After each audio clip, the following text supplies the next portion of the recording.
Golden State Media Concepts Fantasy Football Podcast is your one-stop shop for fantasy football news and advice. Can't decide on who to draft on the first round? Going gaga on how to line up your team. We've got you covered. Traditional leagues, dynasty leagues, PPR league, IDP league, even daily fantasy football league. Join us as we break down all the questions of fantasy football. It's the Golden State Media Concepts Fantasy Football Podcast.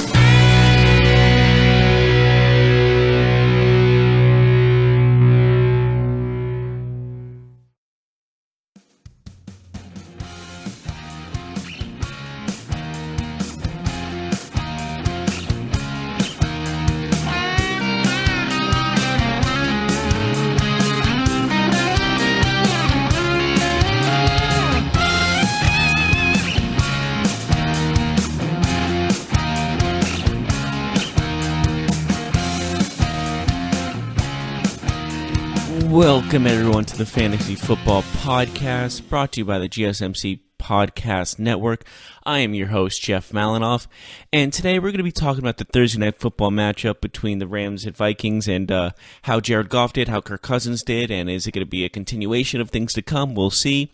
Then we're going to talk about the rookie quarterbacks, who to start, who to sit. I think that's a big question because all of them are starting except for Lamar Jackson, but the first-round quarterbacks are starting. They are leading their teams. We got to see what they can do.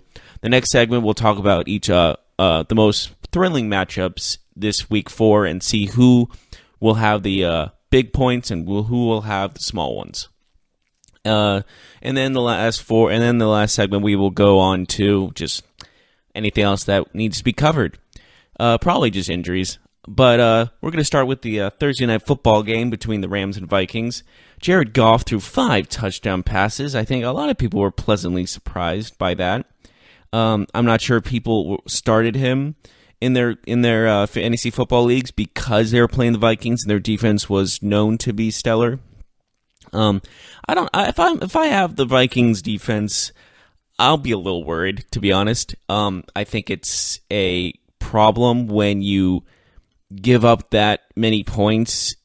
I know the Rams are probably the best team in the NFL, granted, but they also struggled against the 49ers at some points in that game in week 1. So I'm not sure if this is a sign of things to come from Minnesota or it's going to be like they're going to bounce back strong, because 1-2-1, I mean, that's not really how you start when you appeared in the NFC Championship game last year. Granted, they didn't do that well in the NFC Championship game, but overall, you're going to look at how they're starting out this season pretty rough, and are they going to bounce back? But let's look at the stats for that game. Like I said, Jared Goff just went off that game. As well, Kirk Cousins had a great game too, but Jared Goff threw 26 of 33, threw for 465 yards and 5 touchdowns, no picks. That's about as best as you can do. That's almost like a perfect game in football. Like, that's really truly incredible. 465 yards is impressive. 5 touchdowns is just as impressive. And I wouldn't say like the Minnesota defense did poorly in this game, because if you see some of those throws in that game, like the one from Jared Goff, his 4th touchdown to Brandon Cooks, he threw it perfectly into the arms of Brandon Cooks. His defender couldn't do anything about it. It was in the perfect position. He was in the perfect place. It was just the perfect throw, to be honest, from Jared Goff. And then you see Joe Buck and Troy Aikman talking about how they thought he couldn't throw the ball when they first saw him practice with the Rams in 2016. And he's improved, no doubt about it. And honestly, 465 is pretty darn impressive. So the question is, like, is this going to be a continuation of things to come? That is still to be determined, but I will definitely consider him as a starter for next week. If you did start him this week, kudos to you. You took a chance. I think a lot of people said not to play him because of Minnesota's defense and their defensive line. But again, the Rams are probably the best defense in the league. And Jared Goff, the number 1 overall pick, they did a lot to get him. They kind of did the RG3 type of trade for him, and now it's paying in dividends. He also had 2 rushing attempts for 7 yards, but that's nothing to concern. And Todd Gurley also had 17 attempts for 83 yards, averaged about 5 yards a carry, 4.9 to be exact. Only his longest run was 10 yards. And I wouldn't worry about that either. Yeah, granted, he didn't have any touchdowns, but I would still put him as the number 1 or number 2 running back in the league. Alvin Kamara might be that number 1 guy as of right now, stats-wise. But if you had Todd Gurley, it's a little disappointing. He did get 17 carries. Maybe he should have gotten more. But Jared Goff was just having a career day. And when someone has that hot hand, you keep giving him the ball. You keep showing what he can do. And he showed up definitely. I mean, 26 to 33, that's pretty darn impressive. And I know Todd Gurley had a rough game. With anything under 100 yards for Todd Gurley, I think is a rough game, especially when he's averaging he averaged still almost 5 yards a carry, which is great. But I think everyone was expecting some breakout runs for this game, which is understandable, completely understandable. He did get 6 targets though in 4 receptions for 73 yards and a touchdown. So his receiving game was better than his running game. Not yards-wise, but he did get that touchdown. And then you look at Coop, who got 11 targets for 9 receptions, 162 yards and 2 touchdowns. He is a guy I would definitely put as one of my starting receivers if I had an opportunity to get him. Would I trade for him? That's again a to-be-determined type of thing. I wouldn't give up a number 1 receiver to get him as a number 1 receiver, but I would definitely look at trade options for him. If you need to get rid of a flex player, maybe he can be a great flex player, I think Coop is a perfect flex player position. So if you have a flex player you're not too keen on, maybe you should offer a trade for Coop, which I don't think right now anyone would accept a trade for him because of how well he played this week, and he played pretty well last week also. So I would definitely put him up there as the top player you would put on your flex position. And then you look at the Vikings. We're going to go over to the Vikings now. Kirk Cousins, yeah, he kind of struggled. Well, actually, he didn't struggle at all. He threw 36 of 50 for 422 yards and 3 touchdowns. And the question I think everyone asked is, LA was up by a couple of touchdowns going into the end of the game. And Kirk Cousins is making that money he got worth, that $84 million fully guaranteed contract, worth it for the Vikings. But the disappointment for the Vikings this game and what cost them the game is their defense. I mean, I'm going to give Jared Goff all the credit in the world. He did a great game. I think he could have done that against anybody that game. He was on fire. But the Vikings just didn't make those plays at stops when they needed to. So I will definitely say that Kirk Cousins is definitely still a top quarterback in the league. Through 36 of 50, 422 speaks for itself. About 8 yards average a pass. And then you look at the guys he's targeting. He targeted Diggs 15 times, targeted Thielen 12 times. He gave a lot of options to multiple people. Like he gave Kyle Rudolph 6 targets and Treadwell seven targets. And at least all of them had at least 4 receptions. Rudolph had 5. Diggs had 11 receptions for 123 yards, no touchdowns. Thielen had 8 receptions for 135 yards and a touchdown. So this was basically a huge offensive matchup. I think no one can deny that. So what I would say definitely is if you had either of these offenses, you didn't end that game disappointed. But if you had either defense, I would say you were very disappointed of how they played. But granted, the Rams did lose Aqib Talib and Marcus Peters this game. And Talib is on IR. And I think that was a huge dent in why they went for the ball most of the times and why they went for the more passing than they did running. I mean, Dalvin Cook only had 10 attempts for 20 yards. And and Murray had 2 attempts for 2 yards. So they really didn't look at the running game at all this game. 10 attempts is almost nothing for a guy like Dalvin Cook or anyone in the NFL for that matter. So I would definitely say, if you had anyone in the passing game in this game, you were not disappointed. You were very happy. This was a very fun game to watch. And LA came on top. I think they solidified themselves as the best team in the NFL at the moment. It's hard to deny. And I know this isn't about fantasy football, but I love those blue and yellow jerseys. I think a lot of people can agree with me. They just look so awesome on television. They're visually pleasing, and I personally wish they went back to that permanently. But it's always nice to see them. I do dig the white helmets they got too. White face mask just goes. I can't wait for their new jerseys because the gold in their jerseys it does not go with their helmets. It just looks off. I think you all can agree with that. So hopefully we'll see those new LA jerseys soon that match their helmets. But I still love those classic yellow and blue. They just look so good. They're probably my favorite jerseys of all time. They're up there at least with my favorite jerseys of all time. I can't think of anything that looks that good. Honestly, I'm also a fan of the Tampa Bay Buccaneers creamsicle jerseys. I know it's like ugly color, no doubt about it, but I think it's just a good. It's a nostalgia trip. But anyways, going off topic. Looking at this game, I'm going to ask the question to myself because no one can answer. Do you see Minnesota bouncing back from this defensively? And I say yes.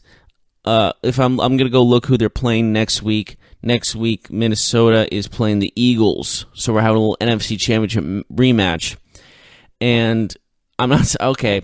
I won't say they're bouncing back right now because next week they have a huge obstacle in the Eagles. They got destroyed in the NFC Championship game last year, and then the Vikings looks like they have a bye week in week 6. So there's nothing really. These next couple weeks might be rough for them. So if they bounce back, it's gonna be end season type of thing. But I would still hold on to Kirk Cousins. I would still hold on to Delvin Cook. I would definitely hold on to Diggs and Thielen.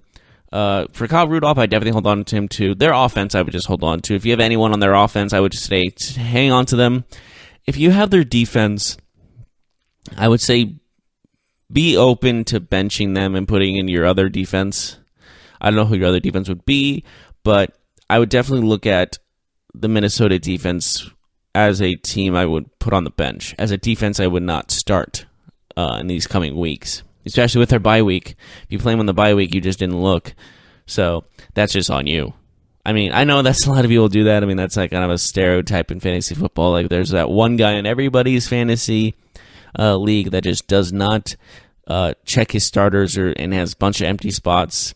And then somehow the guy still wins. Because that's just how life works in fantasy football. Because sometimes you can do all the research you want, you can do everything right, and then it's the lady or the dude that doesn't even watch football that just randomly picks players just because they know their names or they like their name or they like the team they're on, and then they win and then they win the league. It's then you're throwing out your stat book and going, and then you have a stroke and then you need to go to the hospital. But that's another time for now. I don't think we need to get into all that. By the way, that did not happen to me, but it almost did. Not stroke-wise, but just like out of frustration. I've had that happen many times where someone just does not know the rules of fantasy football or football for that matter, and they win the championship. It's not fair, man. But I would definitely say if you have the stats, you should listen to this podcast and you should listen to the things I recommend, and they should work. Hopefully they will work. If they don't, I'll just make it up for next week. But we're going to take a little short break now. We talked about the Rams and Vikings enough. We're going to talk about the rookie quarterbacks for this week and say who to start, who to not, who's gonna have a good day, who's gonna have a rough day, and we'll get right on that when we get back to you. The average sedan is built with a steel frame and equipped with 6 airbags. Remember this the next time you see someone walking. Drivers, be aware. Pedestrians don't have armor. A message from the California Office of Traffic Safety. The average SUV has 2 blind spots, weighs between 4,000 and 6,000 pounds, and takes about 6 seconds to stop. Remember this the next time you're on foot. Pay attention, people. Pedestrians don't have armor. A message from the California Office of Traffic Safety.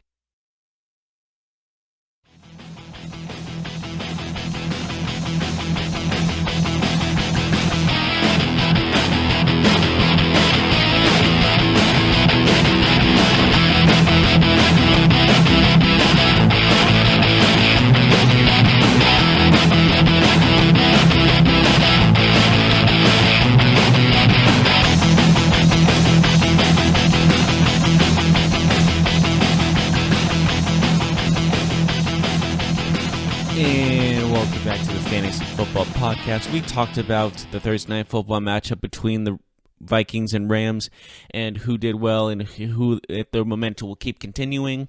Now we're going to go into the rookie quarterbacks who are starting for this week, because I think that's one of the biggest questions in fantasy football this year is, will these quarterbacks that have been drafted in the first round this year, who are touted as like one of the best quarterback draft classes in the last couple of years, will feel when they get the start? So every single one of them is starting.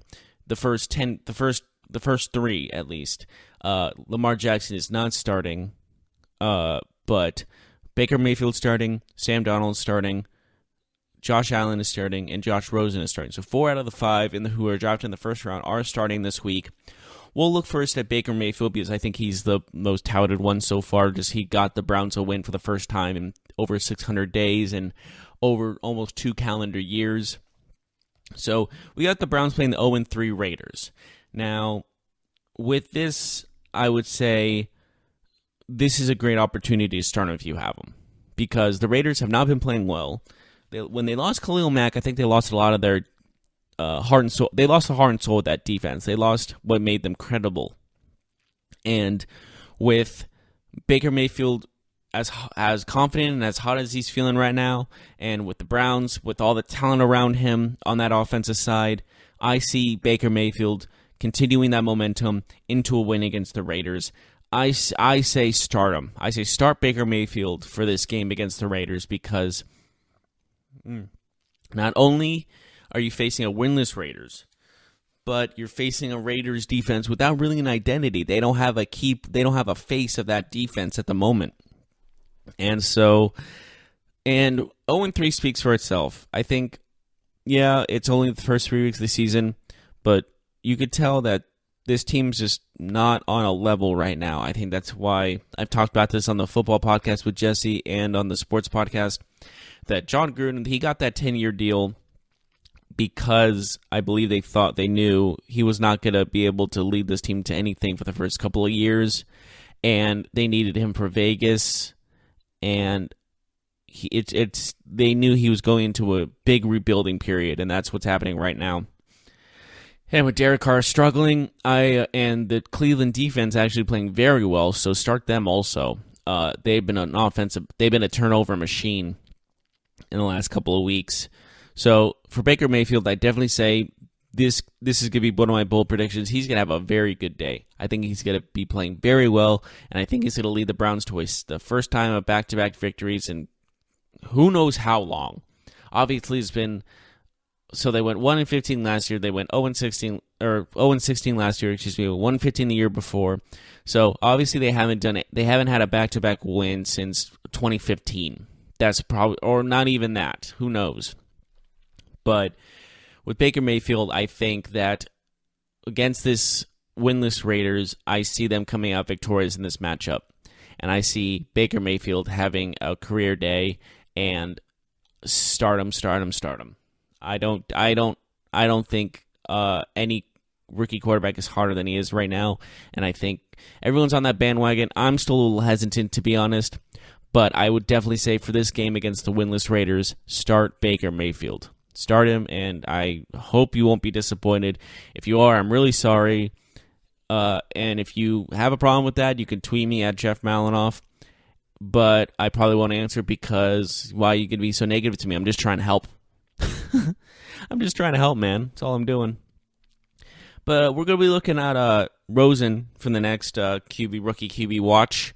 They are playing the 1-2 Seattle Seahawks, whose defense has not been the Legion of Boom.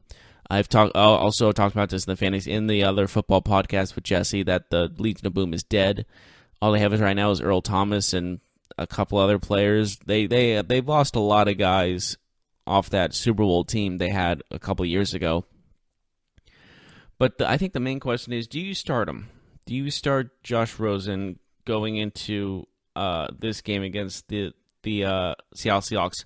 Well, Steve Young, who's one of the greatest quarterbacks of all time, is MVP and only lefty quarterback to be inducted, first lefty quarterback to be inducted in the Hall of Fame.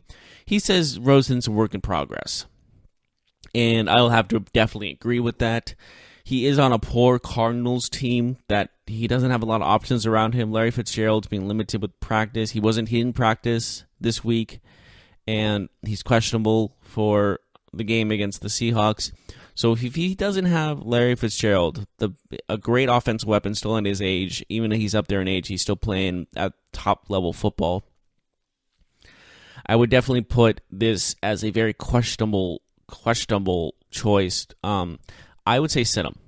If it was up to me, I had to make a choice between sitting Rosen and starting Rosen, I would definitely sit him because he doesn't have a good team around him. David Johnson's probably going to get a lot of carries.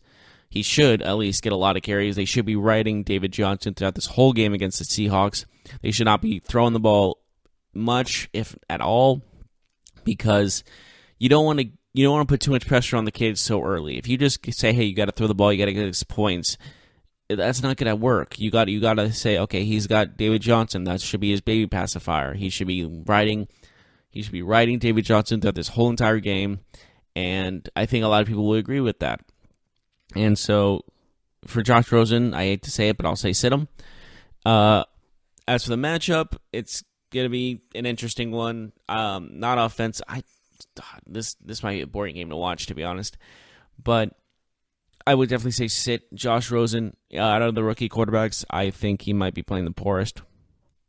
Well, it's not really his fault either. He's on a very poor team in the Cardinals, which I feel bad for. I mean, when's the last, the only time the Cardinals ever were good, they went to the Super Bowl at a 9-7. They were a wild card team, and Kurt Warner was their quarterback. I mean, that's how long ago it's been since Revelance, And every time they're good, they're not the only good team in the NFC West. They've had multiple double-digit. They've had a 10-6 season one of those years, and the 49ers and the Seahawks both made the playoffs in front of them. So they've kind of been good at the wrong times when it comes to their success. So I do hope them the best, but I definitely would sit Josh Rosen for this game against the Seahawks. I think he's still marinating. I think he should still be marinating. You should still put him on your bench, and maybe he'll do good at the end of the season. Who knows? But for this game against the Seahawks, I would definitely say sit him. And then looking into the other quarterback, Josh Allen, against the Green Bay Packers, the 1-1-1 Packers. That's a weird record. I think that's always going to be a weird record. But with the stunning upset over the Vikings, the Bills have a lot of momentum going into this game against the Packers. And so when you're looking at Josh Allen, who played extremely well against the Vikings, no doubt about it, what I would definitely put in this idea, I would say start him.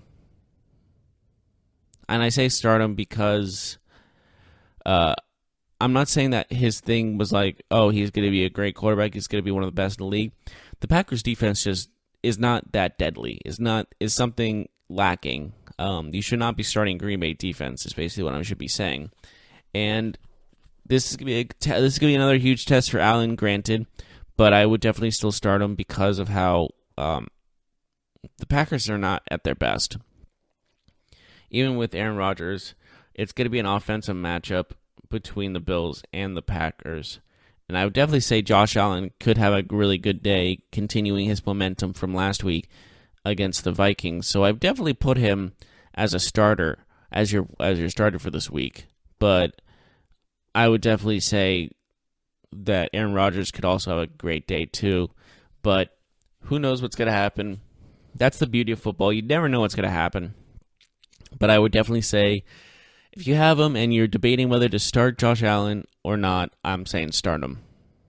I'm saying start him because I think he has some momentum with Baker Mayfield right now. So we'll see how that goes. Looking at Sam Darnold and the New York Jets, I think the main question is how he's going to bounce back from his rough game against the Browns. He only completed 15 of his 31 passes for 169 yards with no touchdowns and 2 interceptions in the loss to the Browns.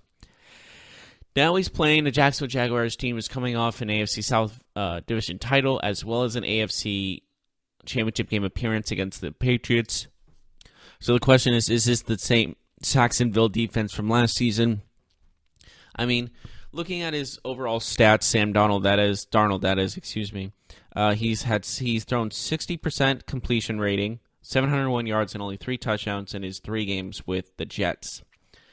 And so the question is he going to go into his game 1 form like he did against the Lions for this game against the Jaguars? To me, I say sit him. How poor he played in Cleveland, it might show that he's still being marinated. All these quarterbacks are still work in progress. I'm going to say that first and foremost. Just when you have the hot hand, and momentum is a very, very important thing when it comes to football, especially when you're first starting out. That's why I'm saying start Mayfield. I am saying sitting all the other 3, or I am saying start Josh Allen, and I'm going to say sit Sam Darnold because I think with this Jacksonville defense, there's going to be some turnovers, and he's not going to be playing to his week 1 form. He is still a work in progress.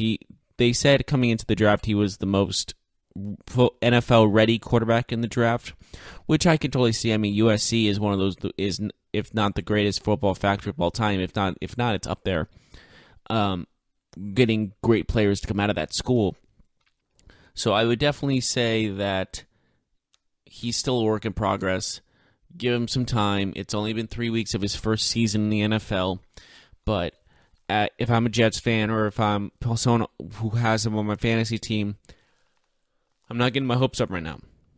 And I'm just saying that because you can't put so much pressure on these rookie quarterbacks and expect them to do something great. And expect them to be like already a Tom Brady. Tom Brady, that wasn't even his first, he got drafted in 2000. Then he in 2001 got replaced. He got in because Drew Bledsoe got hurt against the Jets, ironically enough, and then won a Super Bowl. And looking like Peyton Manning was the first overall pick, and he was 3-13 his first season. So it's like you got to give these people time to produce. You got to give these people time to marinate. You got to give these people time to get better, because going from college to the NFL is a very difficult thing, obviously. And you don't put too much pressure on this kid. Let him develop. This team is still in rebuilding mode, in my opinion. Let him build. Let him get better. And who knows? In 3-4 years' time, he might be that quarterback that leads him to the playoffs. But right now, you're putting too much pressure on the kid. And I'm saying if you have him in fantasy football, sit him. So to recap, I'm basically saying start Mayfield and Allen and sit Rosen and Darnold.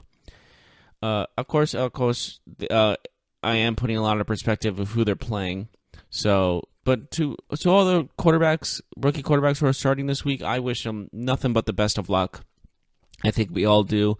It's not easy coming right out of college into a NFL stadium and getting paid all this money and getting all these eyes on you. I mean, you had all these eyes on you in college. Some of them did, some of them didn't. But I think NFL is on a whole nother level. It's a whole new ball game, basically. But I wish them all the best. And we're going to take another short break. When we get back, we'll talk about who... I'm going to put some bold predictions out there. And I'm going to talk about why I'm going to put these bold predictions out there. And we'll get right on that when we get back to you. The average sedan is built with a steel frame and equipped with 6 airbags. Remember this the next time you see someone walking. Drivers, be aware. Pedestrians don't have armor. A message from the California Office of Traffic Safety.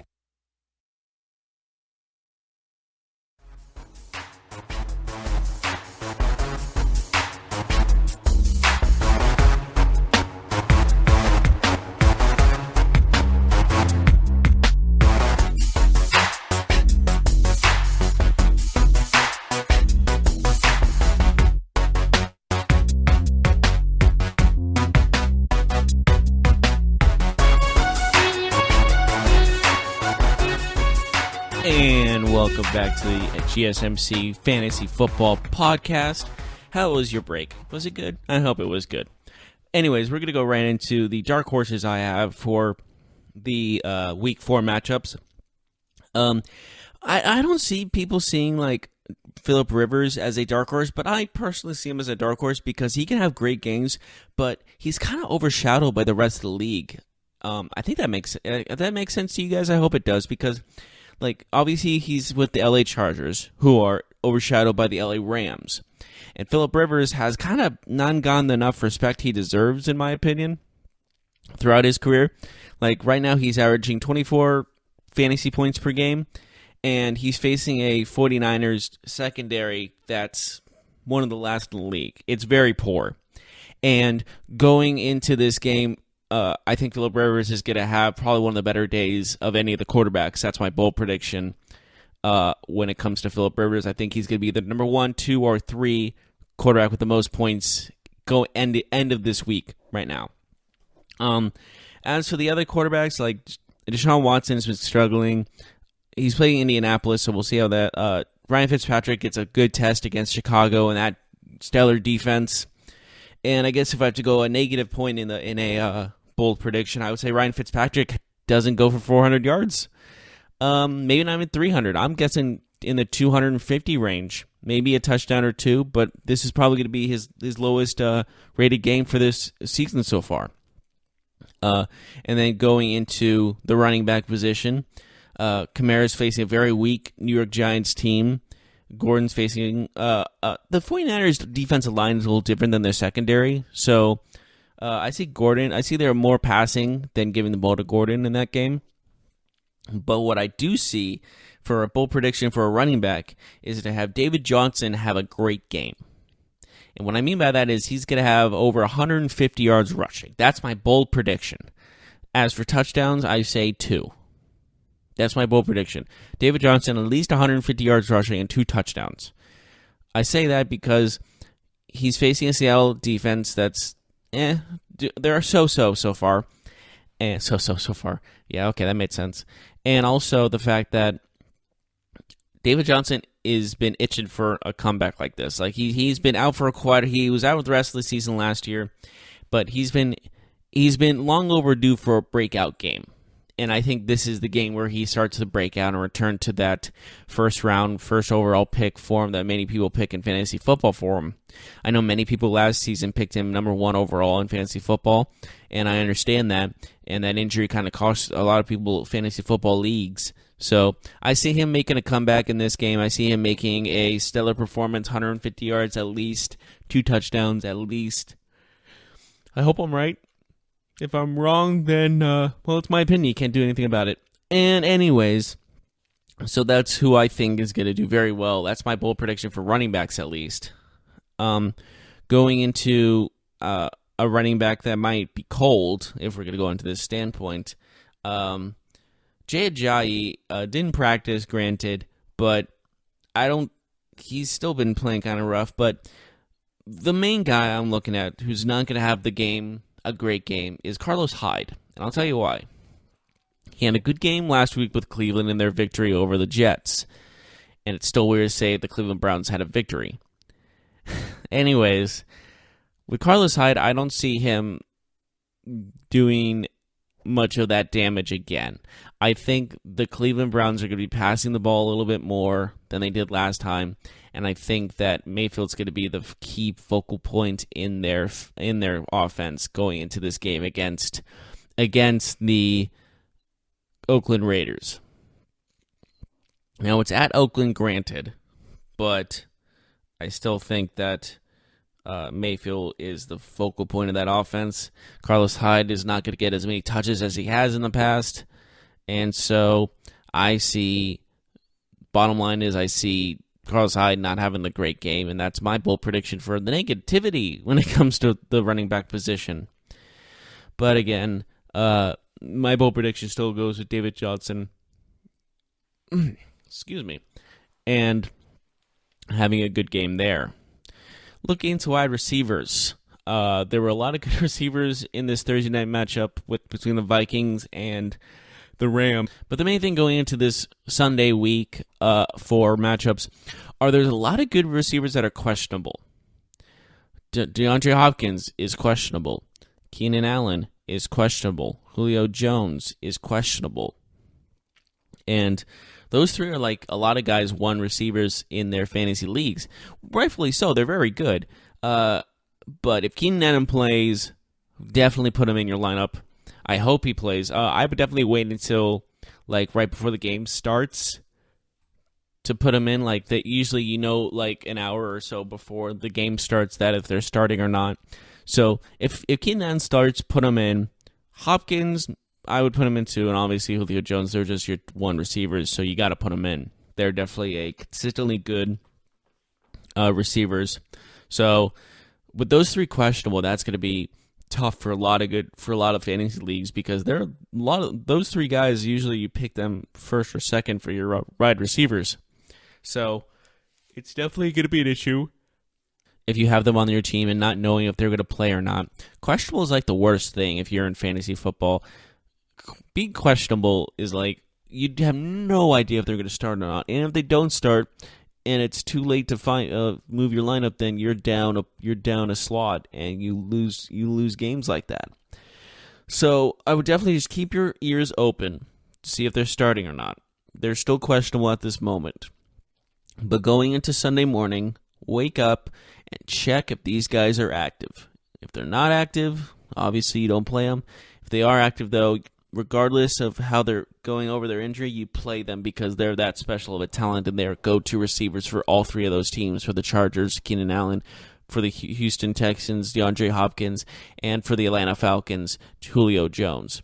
So definitely I would just keep an ear open for that. But my bold prediction, who's going to have a day that maybe the best day out of anyone, is going to be Calvin Ridley once again. He had 3 touchdowns last week.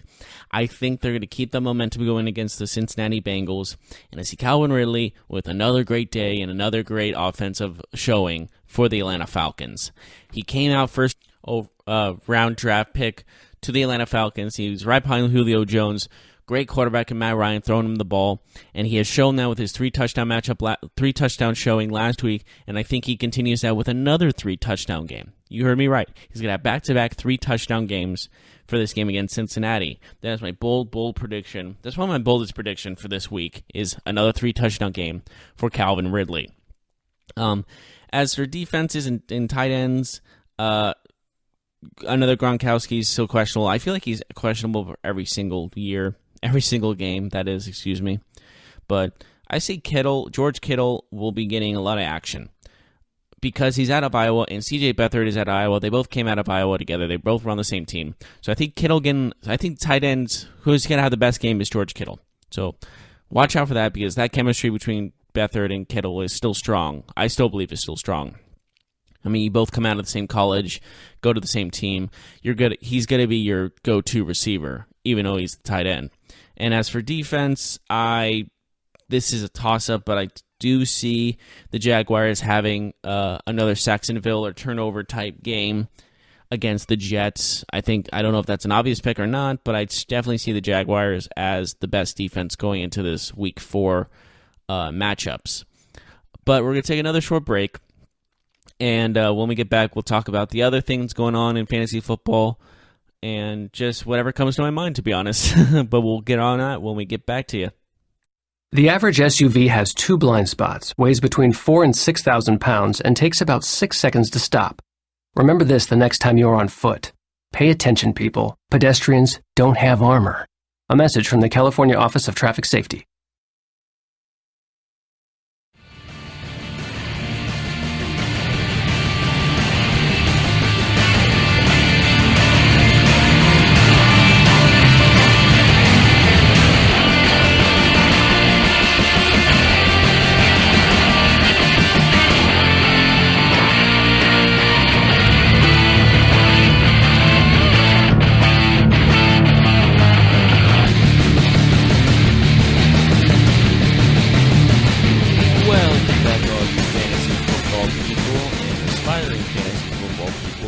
To the GSMC Fantasy Football Podcast.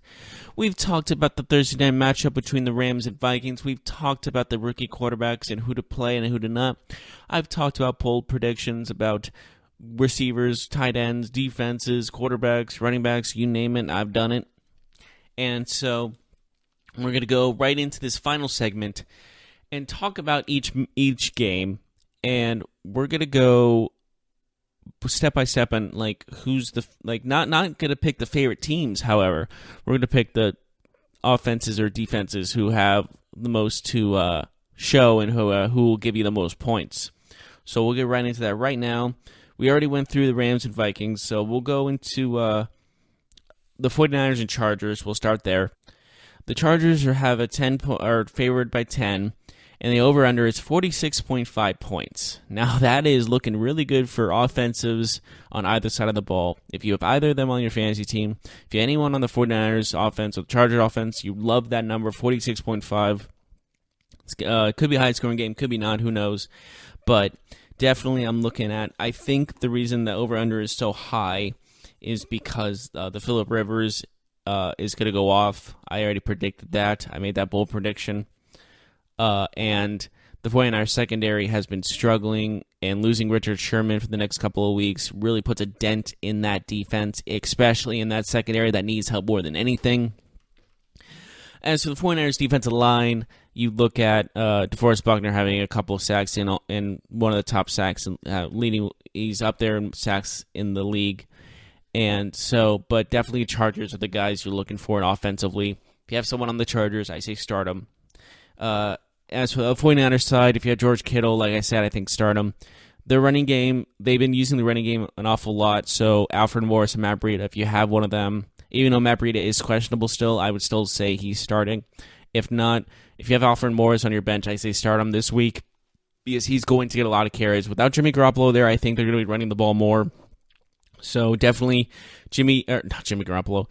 Alfred Morris is the guy you should start if you have anyone on the 49ers offense, as well as George Kittle. And then we're going to move on to the Dolphins and Patriots. A game we've talked about in the football podcast with Jesse of how since the Dolphins 3-0 and the Patriots are 1-2, kind of live in like an almost alternate dimension at the moment. And looking at this, the over-under is 48.5.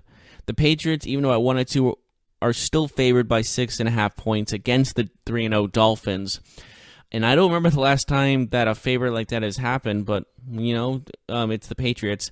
But I won't. If you have someone on the Dolphins and you're playing the Patriots, their secondary has not looked strong. So definitely play someone on the Dolphins, whether it's a receiver. If you have Brandon Tannehill, he shouldn't be your number one quarterback in my opinion. But if you have him, start him. If you don't like your other quarterback, so definitely. This is going to be a very interesting game. I'm not sure if it's going to be high scoring, as it says a 48.5 over-under is quite high. So, definitely I will put the Dolphins and Patriots game as one of the ones to watch and start guys in that game to get you some of those points. But overall, I think that Patriots-Dolphins game is going to be one I would definitely watch, keep an eye on for. It's going to be a very, very good game. Going into the Jets and Jaguars, we've talked about that, about the rookie quarterback and Sam Darnold. If you start him, I say sit him. Jaguars defense, the Jaguars are favored by 7.5 points. The over/under is 38.5, a little lower than the other two games I've mentioned, but definitely the Jaguars defense I would start this week, just based off how the Browns have, or not the Browns, the Jets. Oh, I'm sorry, Jets fans. I just mistaken you for the Browns. I'm very sorry about that. But I mean, you kind of switched places at the end of last week, in my opinion. But anyways, definitely start the Jaguars defense in my mind. Leonard Fournette's still in a big question mark. So maybe Blake Bortles has a good day. Who knows? He's still not. I would not say he's one of those top 5 or even yours. I think he's still a solid backup in the fantasy football world, not a starter.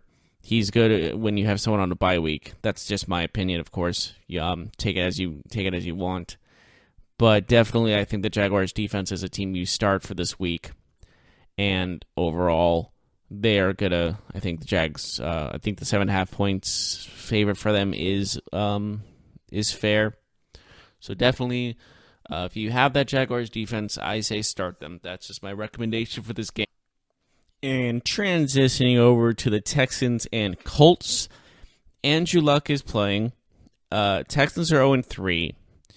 I say Andrew Luck might have a game.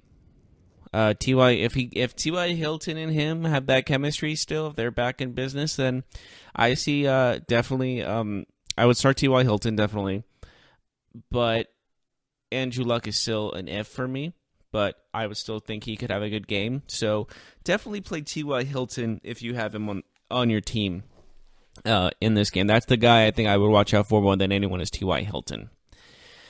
Then we're going to go over to the Buccaneers and Bears. We've talked about this a little bit, just about how the Bears defense has really showed up thanks to Khalil Mack. It's really hard to find one guy can change a whole aspect of the defense, but Khalil Mack has done that with the Bears. And then look at the Buccaneers. Fitzpatrick looks like he's going to be starting this week. He got more reps than Winston did in practice this week. And after 400-yard games, it shows that he still can play at this high level for now anyway. So let's not carousel. This is still Ryan Fitzpatrick. This is a 7th-round pick out of Harvard from 2005. Now, what I'm saying about that is to not think he's going to be good this entire season, this consistently stellar, at least. And basically what I'm saying is, if I had to pick between the Bears defense doing better than Fitzpatrick and that offense, I would definitely say that I would go with the Bears defense. I know that's kind of shocking coming from how well they played the Buccaneers offense, that is. But the Bears defense has been up there with the best in the league, and I highly recommend that they should be the best. They should take care of Ryan Fitzpatrick if they pressure him on the ball enough. So I'm picking that Bears defense over Ryan Fitzpatrick in fantasy football. But again, I would still start Ryan Fitzpatrick if I have him, because of how this. You never know with this guy. He's very inconsistent. I think that's his middle name, Ryan Inconsistent Fitzpatrick. Why does that sound like it goes? Maybe it's just me, but that sounds like it goes well together. Okay, so Ryan Inconsistent Fitzpatrick is now his name for me. I've created this. No one can take it. Copyright Jeff Malinoff 2018. I just did it. I'm not sure how that works. I'm not a lawyer. But I would definitely say that he is inconsistent. He's been consistent for 3 games, granted, but that doesn't mean he's going to be consistently good that all 16 games. So definitely keep an eye out for that matchup. I think the Bears defense might pressure him too much. I think Khalil Mack is going to pressure him on the ball a lot, and he's going to throw some risky passes, and he might get a couple picks to his name in this game against the Bears. It's nice to see the Bears back into a contention again. I can see them taking the NFC North, to be honest, just as a underdog, because the Vikings have struggled. I think they might take advantage of that. So I say Bears defense over Fitzpatrick offense in the Buccaneers. And then going into the next game, we've talked about this a little bit, the Bengals and Falcons. The Falcons are 4-point favorites, but the over-under is 53.5. And I think I know why, because both offenses have been playing extremely well. Like I said, Calvin Ridley, I see another 3-touchdown game in him. That's my boldest of boldest predictions. Maybe I said that about other things. I don't know. But anyways, with A.J. Green saying he feels good and might be returning to this lineup for this game, I'm seeing a lot of offensive. I see a lot of passing in this game. Devontae Freeman of the Falcons has not been playing up to his level he should be playing as the running back for the Falcons. But, of course, that passing game with the Falcons is still strong. I still see a lot of passing. I think everyone still sees a lot of passing in this game. I see a quarterback duel between Dalton and Ryan in this game. I think if A.J. Green plays and Julio Jones plays, it's going to be a battle of Green versus Jones with special guest Calvin Ridley, because I see him as getting a lot of passes to him as well. So this is going to be a very fun game to watch, no doubt about it. What I'm saying about this game overall is that the Falcons' 4-point spread is fair, no doubt about it. But overall, I would say this is going to be a close game.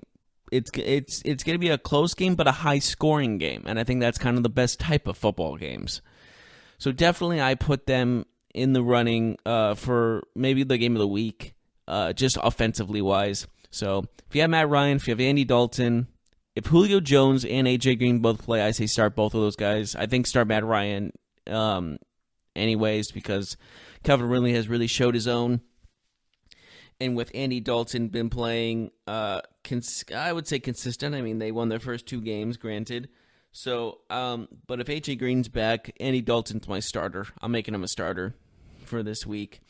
But that all lies on AJ Green. He says he feels great during practice, but again, we'll see how he feels on Sunday. I think that's the most crucial thing, because some guys say this. They say I'm good, I'm ready to play, and then they don't. And then the management, the coaches are like, no, we're not going to risk this. We're not playing you. So I would definitely put that into consideration for this game against the Bengals and Falcons. But I do see an offensive matchup, and I see an offensive showdown in this game. Going into the Eagles and Titans, this one's going to be interesting. Marcus Mariota is starting this week for the Tennessee Titans. Carson Wentz is starting. So you're looking at 2 number 2 overall picks. Mariota, number 2 to the Titans, and Wentz, number 2 to the Eagles. 1 out of Oregon, 1 out of North Dakota State. And you're looking at how much they developed, and you see Carson Wentz as the better quarterback right now. And if I had a pick, if I had both Mariota and Wentz as my quarterbacks, I'm starting Wentz. He still is only 1 game back, granted, but I think he still wants more to prove, and I think he's going to do very well. I know that's kind of an obvious selection. They are the 3.5 point favorites. The Eagles are against the Titans, but if I had, I think the main question is: do you go Mariota or do you go Carson Wentz? And I'm picking Wentz out of the 2. We've talked about the Bills and Packers a little bit. Moving on, the Packers are 9.5 point favorites, which I think is a little much, but I understand why, because how poorly the Bills played in the first 2 games. But if Josh Allen plays like he did against the Vikings, I see the Bills taking this one. That's just my prediction for that. But it's going to be another quarterback duel between Allen and Rodgers. Who's going to lead the team to victory? Both defenses have been lacking, and basically the best players on both teams is the quarterback position at the moment. The quarterback position is the key position in this game so far. I know I said that for the last couple of games, but especially for this one, because the defense is lacking, the running game's not all there for both teams. LaShawn McCoy's getting up there in age, and I see it's either who's going to lead their team to victory. Is it going to be Allen or is it going to be Rodgers? So we'll definitely see. But obviously, Aaron Rodgers is the better quarterback right now of Allen. So I think maybe the 9.5 points is fair, but I would definitely see a close matchup between these 2 teams. I know that's kind of weird coming from like only a few weeks ago. Everyone thought the Bills were the worst team in the NFL. All the rankings had them at 32. And then all of a sudden after 1 game, everyone's touting them, which I understand why, because they beat a very good, well, supposedly very good Vikings team. And we'll see how the things go. We'll see how this game goes. I'm very interested to watch this game. I'm very looking forward to that one very much. And then going to Lions and Cowboys, a classic NFC matchup. Stafford versus Prescott. Both have been playing kind of okay. Ezekiel Elliott has been playing well. The Lions had a 100-yard rusher for the first time since Reggie Bush in 2013, I believe.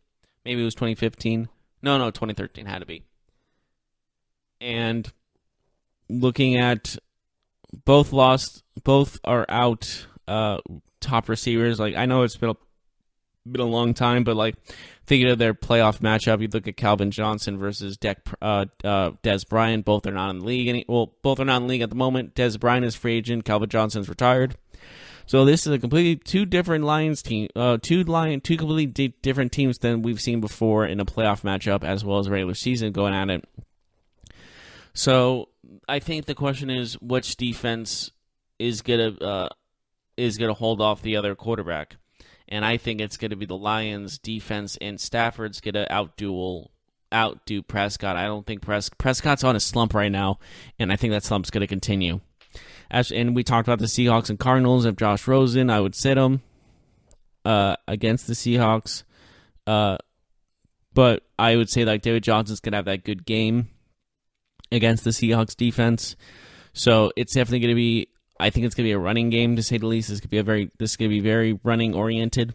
So if you have a running back if you have David Johnson or you have one of the running backs for the Seattle Seahawks like Penny or Carson, I would definitely put them in and see what they can do, because that's the most consistent thing about them is them running the ball. Cardinals need to run the ball more. Hopefully they will by this game. And, of course, we talked about the Browns and Raiders and Baker Mayfield, and I think he's going to go have a great day. He's going to have the better game of any of the starting quarterbacks, rookie quarterbacks this week. So definitely have Baker Mayfield in your starting lineup. As for Derek Carr, I think that's a coin flip. And you know what? I do have a coin in my pocket right now. So we're going to do an actual coin flip. Heads, start 'em, tails, don't. Because that's honestly how I feel Derek Carr is right now. All right, so heads start, tails don't. It is tails, so don't start him. Don't start Derek Carr. The coin has spoken. Do not start Derek Carr in your lineup. As for the Saints and Giants, Drew Brees versus Eli Manning, I feel like Drew Brees is struggling, granted, but Alvin Kamara is still probably the number one running back in the league when it comes to fantasy points. So definitely have the Saints in your lineup when it comes to Breeze, Kamara, Michael Thomas. One of those three guys, they're going to deliver it for you, because the Giants' defense has not been stellar as of late, in the last couple of years actually. So I would definitely say that the Saints, you pick one of those Saints offensive weapons, Michael Thomas, Drew Brees, or Alvin Kamara, and you will have a good game in your fantasy league. And then moving to the classic rivalry of Ravens-Steelers, the Steelers are 3-point favorites against the Ravens. As for Ben Roethlisberger, I see him having a good game against the Ravens defense. The Ravens just haven't really been playing that well. I mean, 2-1 is kind of is a good record, granted, but one of them was against the Bills in that first week, and I think that's a pretty overrated 2-1 if you ask me. So right now, I would definitely put Ben Roethlisberger in. Hopefully, he'll do well. But Ben Roethlisberger usually plays relatively decent, so I would put him in. And the final game of the week is the Monday night game between the Chiefs and Broncos. Patrick Mahomes, no introduction needed against this okay Broncos defense. Patrick Mahomes is your guy. Patrick Mahomes is going to be the guy for this week if you're having him on your team.